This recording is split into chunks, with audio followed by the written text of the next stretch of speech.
नमस्कार दर्शकों, भारत टीवी में आप सभी का स्वागत है। हमें इस समय लोनी विधानसभा के अंदर और हमारे बीच में प्रत्याशी सचिन शर्मा जी हैं, जो कि आम आदमी पार्टी से चुनाव लड़ रहे हैं लोनी विधानसभा के अंदर।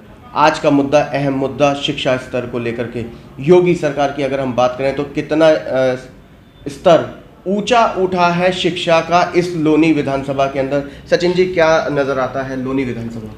भारत टीवी के सभी दर्शकों को मेरा नमस्कार। देखिए, शिक्षा हमारी सरकार की प्राथमिकता रही है। हम दिल्ली के अंदर सरकार चला रहे हैं जी।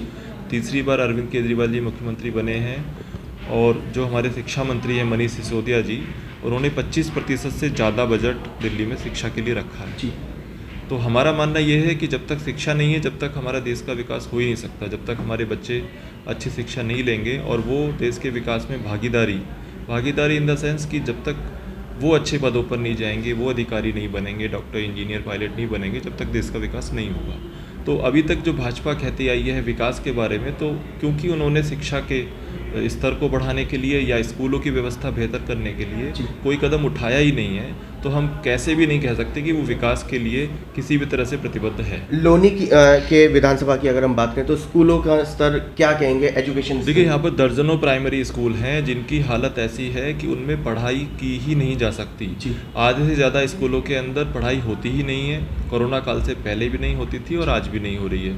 ना तो वहाँ पर डेस्क हैं, बच्चे ज़मीन पर बैठते हैं, प्रॉपर टीचर्स समय पर नहीं आते हैं, कोई व्यवस्था नहीं है। सरकार मोदी जी की बात करें तो वो तो कहते हैं हम डिजिटल एजुकेशन पे ज़्यादा जोर दे रहे हैं। क्या लोनी विधानसभा के स्कूलों में डिजिटल एजुकेशन प्रोवाइड हो रही है? किसी भी तरीके से नहीं हो रही है। पूरा बिल्कुल झूठ है, सारी चीज़ें असत्य पर हैं। अभी आपने अपने मैनिफेस्टो में कहा है कि अगर यहाँ की जनता हमें चुनती है तो हम डिग्री कॉलेज यहाँ पे खोलने का काम करेंगे। जी हाँ, डिग्री कॉलेज तो हम खोलेंगे ही, लेकिन उससे पहले प्राइमरी शिक्षा पे बहुत ज़्यादा ध्यान देने की ज़रूरत है। सारे के सारे स्कूलों का पुनर्निर्माण होना है, उनके अंदर बेहतर व्यवस्थाएं करनी हैं जिससे कि बच्चे अच्छे से पढ़ सकें। लोनी विधानसभा क्षेत्र की बात करें तो लगभग कितने प्राइमरी स्कूल हैं? दर्जनों स्कूल हैं यहाँ पर। दर्जनों। और हालात बद से बदतर, राम भरोसे। बिल्कुल, वहाँ पर कोई भी व्यवस्था है ही नहीं। आप डेस्क की व्यवस्था नहीं है, टीचर समय पर नहीं आ पा रहे हैं, ड्रेस कोडिंग है भी या नहीं कि ये भी नहीं मालूम है। मिड डे मील की व्यवस्था वो बिल्कुल ख़राब है। कैसे भी हम उसे कह ही नहीं सकते कि शिक्षा पे कोई ध्यान दिया गया है। सचिन जी, अगर हम दिल्ली के स्तर एजुकेशन स्तर की बात करें तो वहाँ तो मेंटोर पे काम हो रहा है। सोनू सूद उनके ब्रांड एम्बेसडर बनाए गए हैं। जी हाँ, हम उस लेवल तक पहुँच चुके हैं दिल्ली के अंदर कि हमारे दिल्ली के सरकारी स्कूल के बच्चे IIT में एडमिशन ले रहे हैं। और आप देखिए कि एक समय था जब दिल्ली में, आप लोगों ने भी देखा होगा, कहते थे कि हमारा बच्चा टेंट वाले स्कूल में जाता है, कि वो गड्ढे वाले स्कूल में जाता है, टीन की इमारतें थीं।